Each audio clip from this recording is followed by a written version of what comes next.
सम्भाषणसन्देशसंस्कृतमासपत्रिकायां प्रकाशितानां बालकथानां ध्वनिप्रसारणम् इदं बालमोदिनी इति। कदाचित् श्रीरामः हनुमदादिभिः सह सुवेलपर्वतशिखरं गतः।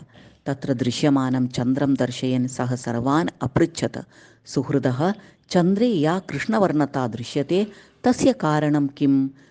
स्वस्य चिन्तनस्य अनुगुणं वदन्तु भवन्तः इति। सुग्रीवः तु राजा, सर्वत्र सः राज्यस्य अंशमेव पश्यति, अतः सः अवदत्, पृथिव्याः छाया एव दृश्यते तत्र इति। अग्रजात् प्रहारं प्राप्य राज्यात् निर्गतः विभीषणः अवदत्, राहोः पादप्रहारस्य चिह्नं तत्र दृश्यते इति।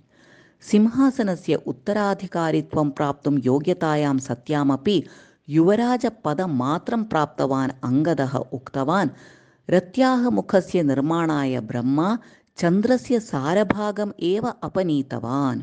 ततः जाते रन्ध्रे यः आकाशः दृश्यते सः एव कृष्णवर्णत्वेन भासते इति। रामः तु प्रियसहोदरः, सीतावियोगदुःखतप्तः च। सः अवदत्, विषं चन्द्रस्य भ्राता, भ्रातरं स्वहृदये स्थापयति चन्द्रः, विषकारणतः एव स्वकिरणैः विरहिजनान् पीडयति चन्द्रः इति।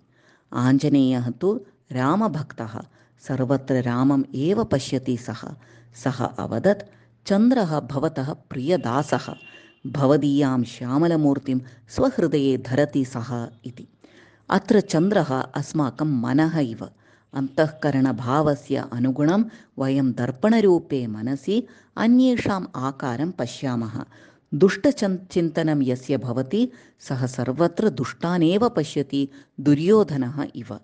सच्चिन्तनं यस्य मनसि भवति सः तु धर्मराजः इव सर्वत्र सज्जनान् एव पश्यति।